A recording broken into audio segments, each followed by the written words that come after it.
मीना टक्कर और आज हम क्लास 12th का मैक्रो इकोनॉमिक्स का चैप्टर नंबर 2 समझने जा रहे हैं जिसका नाम है basic concept of macro economics. तो चलो स्टार्ट करते हैं। नोट्स आपको टेलीग्राम पर मिल जाएंगे, इंपॉर्टेंट क्वेश्चन प्रीवियस पेपर सब कुछ मिल जाएगा बिना किसी दिक्कत के। तो चलो स्टार्ट करते हैं। सबसे पहले हम अपनी डिफाइन को स्टार्ट करते हैं जो सबसे बेसिक है। डोमेस्टिक टेरिटरी क्या होता है? डोमेस्टिक टेरिटरी को हम इकोनॉमिक टेरिटरी भी कहते हैं। जैसे कि यहाँ पे मैंने एक एग्जांपल लिखा है, जैसे ये भारत है, ठीक है, यानी इंडिया है, ठीक है।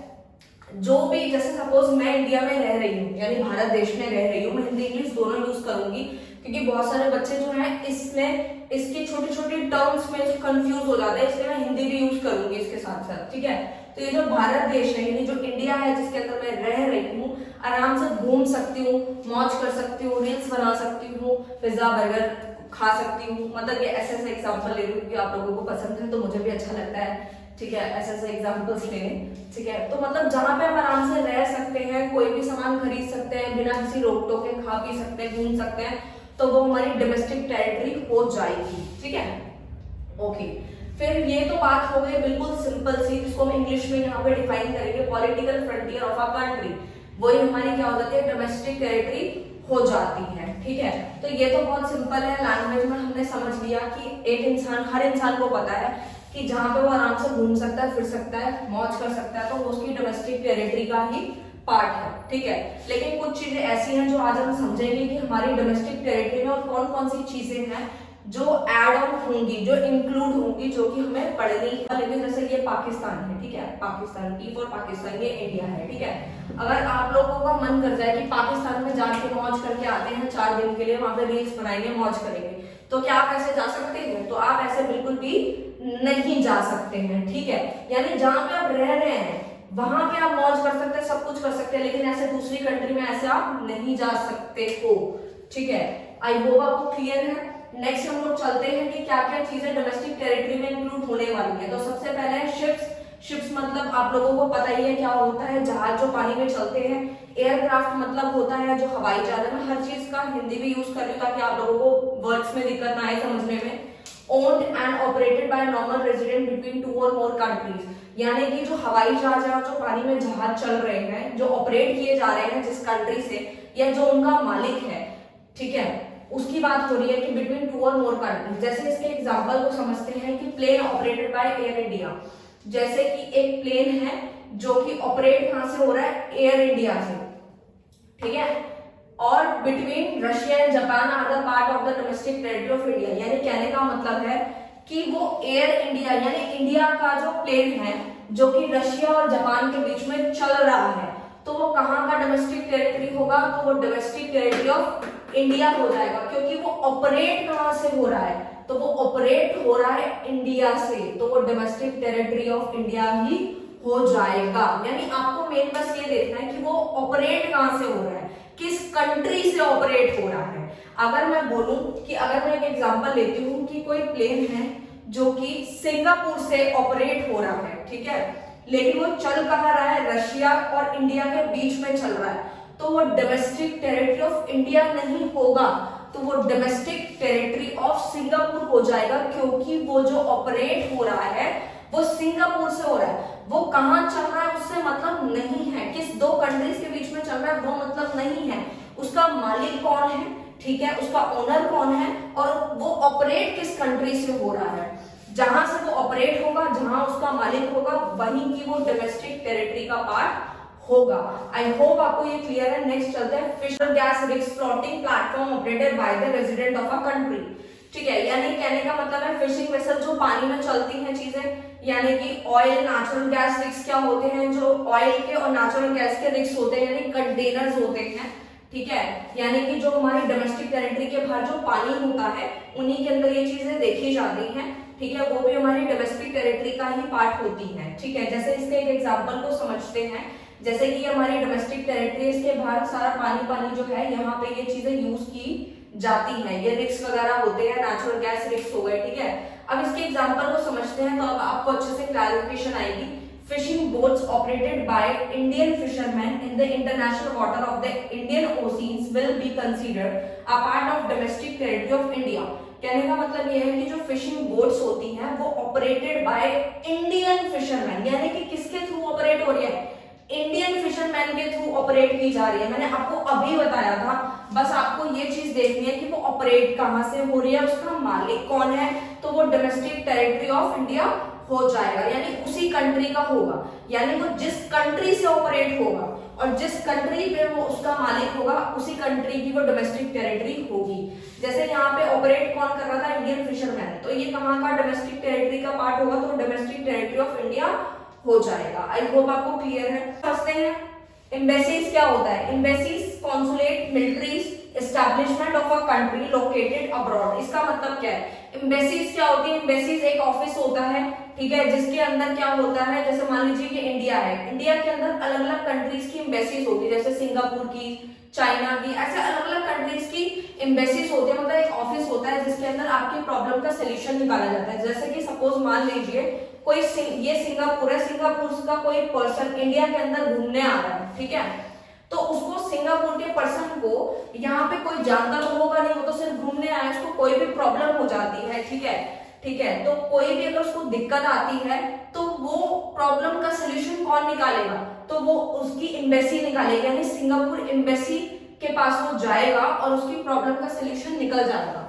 ठीक है, यानी कि उसकी कोई भी ट्रैवल से रिलेटेड कोई भी दिक्कत आई है उसको, तो सिंगापुर एम्बेसी जाके अपनी प्रॉब्लम का सोल्यूशन निकाल लेगा। कॉन्सुलेट, कॉन्सुलेट का मतलब होता है कि बेसिकली एक एरिया होता है जिसको हम कॉन्सुलेट कहते हैं, जिसके अंदर कॉन्स्यूल जाता है और अपनी कंट्री को प्रमोट करता है, अपनी कंट्री के ट्रेड को, कि हमारी कंट्री के साथ ट्रेड करे, और भी बहुत सारी चीजों के लिए वो जो है उस एरिया को ही कॉन्सुलेट बोला जाता है, ठीक है। जैसे मान लीजिए मैं सिंगापुर जा रही हूँ अपने इंडिया के ट्रेड को प्रमोट करने, ठीक है, तो वो क्या हो जाएगा, यानी वो एरिया हो जाएगा कॉन्सुलेट और मैं हो जाऊंगी कॉन्स्यूल। आई होप आपको क्लियर है।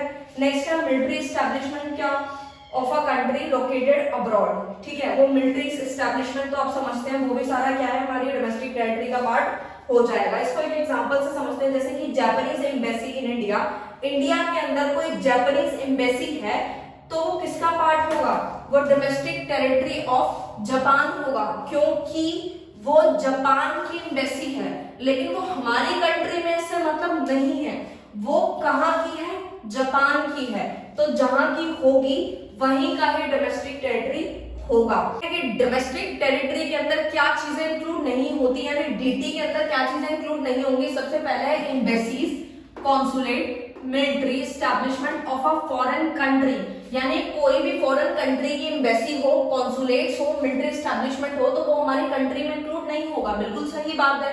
जैसे इसको एक एग्जांपल से समझते हैं, Japanese embassy in India is the part of domestic territory of Japan, यानी कि कहने का मतलब है कि ये जापानीज की एम्बेसी जो है वो इंडिया में है, लेकिन इंडिया में तो है, लेकिन वो डोमेस्टिक टेरिटरी ऑफ जापान होगा, जापान की डोमेस्टिक टेरिटरी है, इंडिया की नहीं है।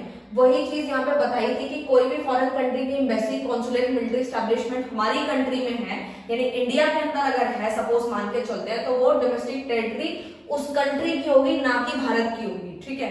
आई होप आपको क्लियर है। नेक्स्ट चलते हैं international organisations like UNO, WHO, etc.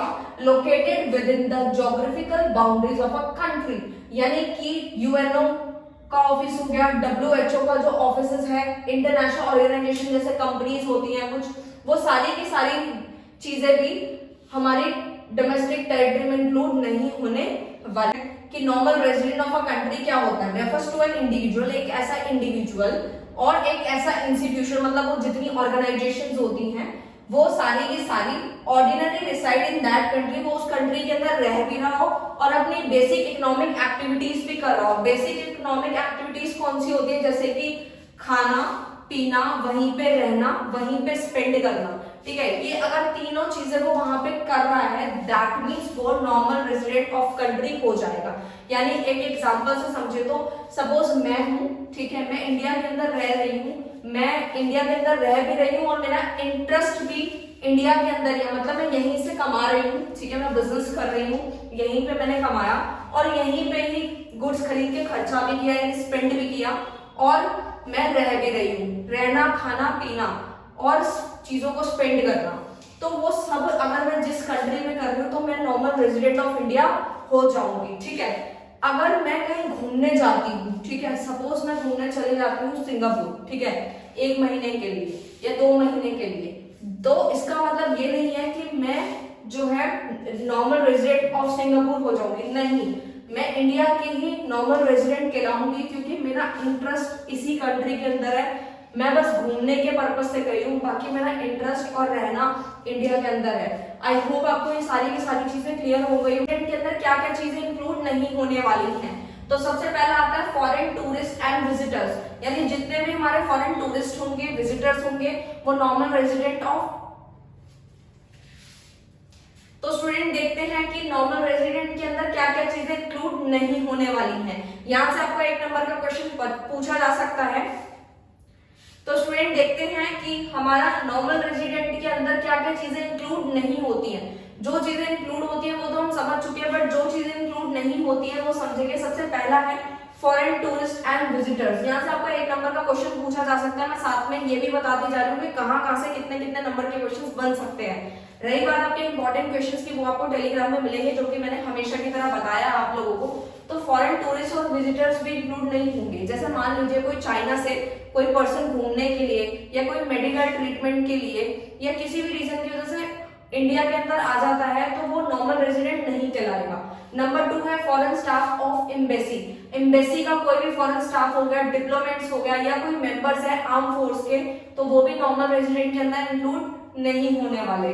Number 3 is employ of international organisation, वो भी इंक्लूड नहीं होगा यहाँ पे।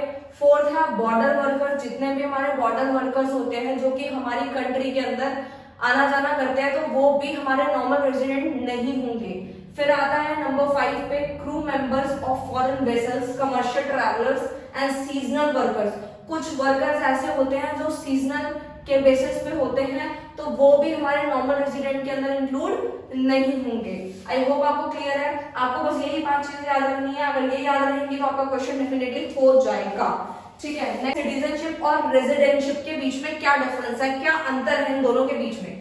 सबसे पहला ये एक लीगल कॉन्सेप्ट है और इसका जो कॉन्सेप्ट है वो है इकोनॉमिक कॉन्सेप्ट। ये इकोनॉमिक कॉन्सेप्ट है, ये लीगल कॉन्सेप्ट है। फिर सिटीजनशिप में आता है बॉर्न इन इंडिया। जैसे कोई पर्सन जो है, कोई इंसान अगर इंडिया के अंदर पैदा हो रहा है तो वो ऑटोमेटिकली क्या हो जाएगा, सिटीजनशिप ऑफ इंडिया कहलाएगा। ठीक है, क्योंकि वो वहां पे जन्म हुआ है उसका। और उसके बाद है पर्सन आउटसाइड इंडिया। अगर कोई इंडिया के बाहर पैदा हुआ है तो अगर वो अप्लाई करता है सिटीजनशिप के लिए तो वो अप्लाई कर सकता है, लेकिन कब, जब इंडियन की जो लॉ है, इंडिया की लॉ अगर उसको अलाउ कर दे तो वो सिटीजनशिप कहला सकता है। आई होप आपको क्लियर है। नेक्स्ट चलते हैं सिटीजनशिप क्या होती है। ये हम लोग अभी समझ चुके हैं। इकोनॉमिक कॉन्सेप्ट होता है, बेसिक इकोनॉमिक इंटरेस्ट उस पर्सन का वहां होना चाहिए, जो कि मैंने आपको 2 बताए थे। सबसे पहला वो एक तो वो उस कंट्री में रह रहा हो, और बेसिक इकोनॉमिक इंटरेस्ट क्या था कि वो उसी कंट्री के अंदर रह रहा हो, खा रहा हो, पी रहा हो और वहीं पे ही खर्च कर रहा हो। ये सारी एक्टिविटीज जब वो करता है, दैट मीन्स उस पर्सन का जो इंटरेस्ट है वो उस कंट्री के अंदर है, तो वो वहां का रेजिडेंटशिप कहलाएगा। देखो यहाँ लिखा भी है मोर देन 1 ईयर, 1 साल से ज्यादा रह रहा हो और उसका इकोनॉमिक इंटरेस्ट भी उस कंट्री के अंदर होना चाहिए। आई होप आपको ये सारी की सारी चीजें कॉन्सेप्ट क्लियर है। अब हमारे बचे हैं सिर्फ और सिर्फ 2 डिफरेंस। ठीक है, वो जल्दी से समझ लेते हैं। एक होता है फैक्टर इनकम, एक होता है ट्रांसफर इनकम। इन दोनों के बीच में क्या डिफरेंस है, तो सबसे पहला है डिफरेंस समझने और ये चैप्टर को खत्म करना है फटाफट से। तो देखो, सबसे पहले बात करते हैं फैक्टर इनकम और ट्रांसफर इनकम। इन दोनों के डिफरेंस को अच्छे से समझ लेते हैं। फैक्टर इनकम का मतलब होता है कि जब कोई आप सर्विस देते हैं, सर्विस देने के बाद जो आपको बेनिफिट मिलता है उसको आप बोलते हैं फैक्टर इनकम। ठीक है, और ट्रांसफर इनकम का मतलब है कि आपको कोई भी सर्विस नहीं देनी है, बिना सर्विस दिए ही आपको बेनिफिट मिलता है। ठीक है, बस इतनी सी चीज आपको समझनी है। चलो आओ फटाफट से डिफाइन को समझ लेते हैं। Income receive by FOP. FOP मतलब होता है factor of production for rendering factor service in the production process. Factor production कौन से थे हमारे? 4 होते हैं, लैंड, लेबर, कैपिटल, एंटरप्रेन्योरशिप। ये चारों की चारों चीजें जो होती हैं, इनसे जो हमें सर्विसेज जो मिल रही हैं उससे हमें क्या मिल रहा है? Rent, wages, interest, profit. यानी हमने सर्विस दी है तो बदले में हमें कुछ मिला, तो उसी को बोलते हैं फैक्टर इनकम। ये बिल्कुल एक अर्निंग कॉन्सेप्ट है। अर्निंग इसलिए कि सर्विस दी तो कुछ मिला, तो उसे बोलते हैं फैक्टर इनकम। ट्रांसफर इनकम का मतलब है कोई सर्विस नहीं देनी है, बिना सर्विस दिए आपको बेनिफिट मिलेगा। जैसे कि इसका एग्जांपल है स्कॉलरशिप। आपको स्कूल में कुछ स्टूडेंट्स को स्कॉलरशिप मिलती है, उसके लिए आपको कोई सर्विस देने की जरूरत नहीं होती है। ओल्ड एज पेंशन के लिए भी जो बुजुर्ग लोग होते हैं उनको ओल्ड एज पेंशन मिलती है, उसके लिए भी उनको कोई सर्विस देनी नहीं पड़ती, उनको पेंशन मिल जाती है। तो ये बिल्कुल एक रिसिप्ट कॉन्सेप्ट है, रिसीव हो रहा है, इसमें कोई सर्विस नहीं देनी। आई होप आपको क्लियर होगा डिफरेंस। नेक्स्ट चलते हैं, अब हम समझ लेते हैं अपने लास्ट कॉन्सेप्ट को अपने चैप्टर के, जो कि वेरी वेरी वेरी इंपॉर्टेंट है, 100% इंपॉर्टेंट है। हर बार आपके बोर्ड्स में ये क्वेश्चन घुमा के पूछा जाता है, कभी आपसे डिवाइन पूछता है, कभी डिफरेंस पूछता है, कभी वैल्यू बेस बना के पूछता है, मतलब इतने तरह के क्वेश्चन इसने पूछे हैं। तो सीधी सी बात है कि आप लोगों को अच्छे से पढ़ाई करनी है और इस क्वेश्चन पे बहुत अच्छे से फोकस बनाना है, बहुत ही अच्छे से करना है इसको। तो चलो स्टार्ट करते हैं। सबसे पहले फाइनल गुड्स और इंटरमीडिएट गुड्स क्या होते हैं, इनके मीनिंग को जान लेते हैं, फिर इनके एग्जाम्पल को जानेंगे और समझेंगे। तो देखो फाइनल गुड्स में दो गुड्स आते हैं, एक आता है consumption good and second one is capital goods. दोनों को जब हम ऐड करते हैं तो फाइनल गुड्स बनता है। उसके बाद आता है इंटरमीडिएट गुड्स, ठीक है। तो हम तीनों के डिफरेंस को आराम से समझेंगे, इनके मीनिंग को, इनके एग्जांपल्स को बहुत इजी वे में समझाने की कोशिश कर रही हूँ मैं आप लोगों को, ऐसा कॉन्सेप्ट बनाकर ताकि आप लोगों को इजीली समझ आ सके। तो सबसे पहला है हमारा कंजम्पशन गुड्स का मतलब क्या है। तो देखो कंजम्पशन गुड्स का मतलब ही यही है, कंजम्पशन, कंज्यूम से आप इसको याद रख सकते हैं, सेटिस्फाई ह्यूमन वांट डायरेक्टली, इंसान की जो जरूरत होती है उसको वो डायरेक्टली सेटिस्फाई कर देता है। जैसे कि इसका एग्जांपल क्या है, परचेज बाय हाउस होल्ड। जैसे कि कोई पर्सन ने गाड़ी खरीदी है अपने पर्सनल यूज के लिए, उसको बेचनी नहीं है, ना तो उसको मतलब एज अ ड्राइवर के तौर पर उसको चलानी है, नहीं, उसको अपने पर्सनल यूज के लिए गाड़ी खरीदी है उसने, वो डायरेक्टली उस चीज को कंज्यूम करेगा। दैट मीन्स वो क्या है, कंजम्पशन गुड है। आप इसको कंज्यूम से भी याद रख सकते हैं।